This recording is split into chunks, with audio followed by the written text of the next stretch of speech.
Hello students.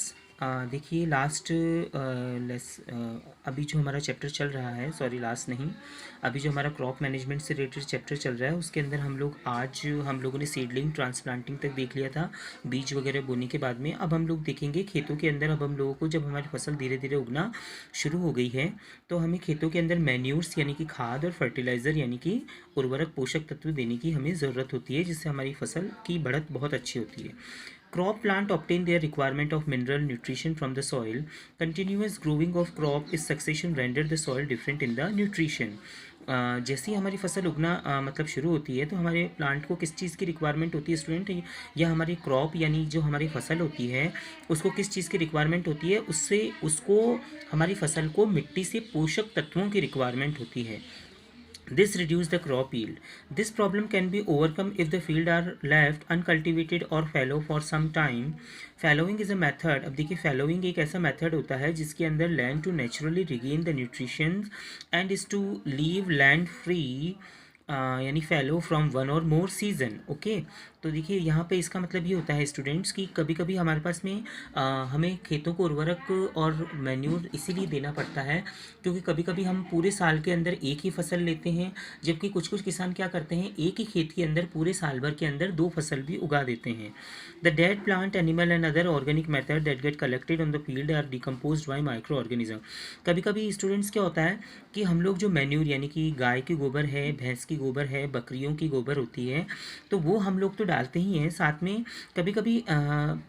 कभी कभी farmer क्या करता है कि कुछ ऐसी फसलों को उगाता है, इस लाइन को ध्यान से समझिए, कभी कभी फार्मर ऐसी फसलों को भी उगाता है जिससे उन फसल से जो भी हमें प्रोडक्टिविटी प्राप्त करनी है, जैसे मटर की फसल है, टमाटर की फसल है, या फली की मटर फली हमने लगा रखी है, तो उन फसल को प्राप्त करने के बाद में उसके जो पौधे बच जाते हैं उसको वापस से खेत में ऊपर नीचे खेत को जब हम लोग खड़वाते हैं दूसरी फसल को तैयार करने के लिए, तो वो पहले वाले जो पौधे हैं उनको खेतों में ही दबा दिया जाता है, जिससे हमारे जो माइक्रो ऑर्गेनिज्म होते हैं वो उनके साथ में मिलकर के एक अलग ही तरह की ग्रीन खाद बना देते हैं, जिससे क्या होता है कि वो फिर से रिटर्न हो जाते हैं हमारे सॉइल के अंदर।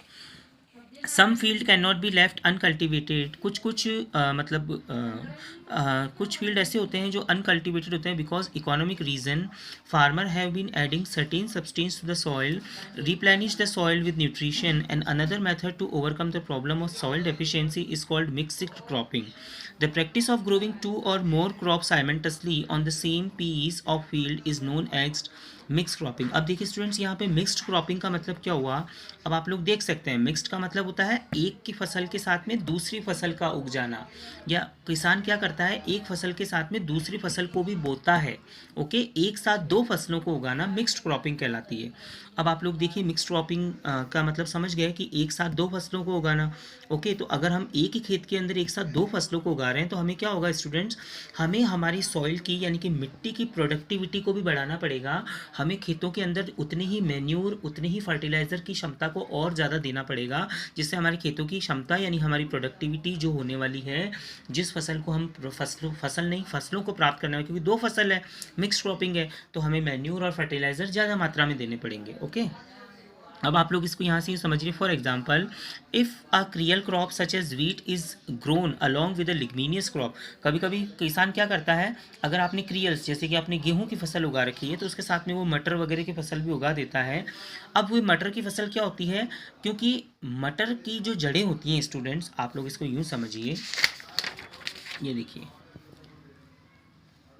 ये यहाँ पर आपको जो डायग्राम दे रखा है रूट का, जो आगे मैं पढ़ाऊँगा, ये डायग्राम ही आपको लिग्मीनियस रूट का दे रखा है, क्योंकि ये जो डायग्राम है ये मटर का जो पौधा होता है या दालों से रिलेटेड जो भी पौधा होता है उसकी ये जड़ें होती हैं, उनके अंदर देखो ये गांठें पाई जाती हैं। ये गांठें क्या करती है स्टूडेंट, ये जड़ कहाँ पे होती है, ये रूट कहाँ पे होती है, मिट्टी के अंदर होती है।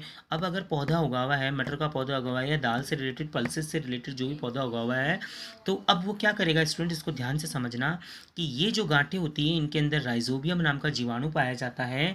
ये राइजोबियम नाम का जो जीवाणु यानी बैक्टीरिया होता है, राइजोबियम बैक्टीरिया, ये आपकी एटमॉस्फेयर से नाइट्रोजन गैस को खींचता है और उसको नाइट्रेट में बदल करके मिट्टी को दे देता है, और वो मिट्टी इन जड़ों के माध्यम से स्टेम से होती हुई उस पौधे को दे दी जाती है।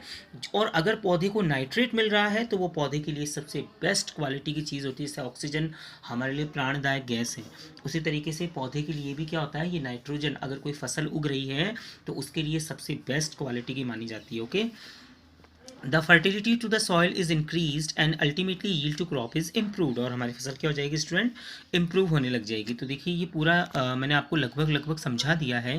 तो आप लोग इसको ध्यान से एक बार वीडियो को पॉज करके आप लोग पढ़ेंगे। आपको साथ में यहाँ पे देखिए यहाँ पे सर कुछ बता रहे हैं कि फर्टिलाइज़र जो होते हैं, मैन्यूर तो आप लोग समझ गए। ये देखिए स्टूडेंट, मैन्यूर के अंदर गाय की गोबर आएगी, काऊ डंग, भैंस की गोबर आएगी, बफेलो डंग, और बकरी की क्या होती है स्टूडेंट्स, बकरी की छोटी छोटी गोबर होती है, बकरी की मेंगनी बोलते हैं हम लोग उसे। साथ में एज वेल एज फर्टिलाइजर, इसके कट्टे मिलते हैं स्टूडेंट। फर्टिलाइजर यानी उर्वरक। अब उर्वरक कौन कौन सा होता है, एनपीके होता है, कैन होता है, एनपीके होता है। ओके, तो ये पोटेशियम, फास्फोरस, मैग्नीशियम, जिंक, इनके सबके कट्टे मिलते हैं मार्केट के अंदर। अमोनिया के बैग मिलते हैं, नाइट्रेट के भी मिलते हैं। अगर कोई हम लोगों ने साथ में मान लो मटर की फसल या कोई पल्सेस से रिलेटेड फसल नहीं उगा रखी है, लेकिन फिर भी हम खेतों को नाइट्रेट देना चाहते हैं, तो नाइट्रेट भी मार्केट के अंदर एज अ फर्टिलाइजर मिल जाता है आपको।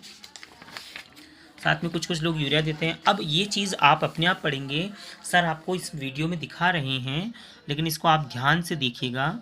ये देखिए difference between manure and fertiliser. अब सर आप लोगों को मैन्यूर के बारे में बता चुके हैं, यानी खाद के बारे में बता चुके हैं, एज वेल एज सर आप लोगों को फर्टिलाइज़र के बारे में भी बता चुके हैं। तो अब आप लोग इसको ध्यान से देखेंगे स्टूडेंट्स। वीडियो को पॉज करना आप लोग, ओके, और वीडियो को पॉज करके इसको ध्यान से पढ़ना। ये आपको डिफरेंस बता रखे हैं मैन्यूर और फर्टिलाइज़र के अंदर। चलिए नेक्स्ट हम लोग देखते हैं students, hazards of using fertilizer. Though use of fertilizer has brought about significant increase in the yield of crops such as wheat, maize and rice, the continuous use has made soil less fertile and has also caused water pollution. अब हम लोग देखिए fertiliser इसलिए भी देते हैं students, जिससे क्या होता है कि हमारे खेतों के अंदर कभी कभी कुछ फर्टिलाइज़र देने से पौधे के अंदर ऐसी क्षमता विकसित होती है बच्चों, जिससे उसको कभी कभी कुछ फर्टिलाइज़र की वजह से पानी की मात्रा बहुत कम चाहिए होती है, इसलिए भी लोग फर्टिलाइज़र देते हैं।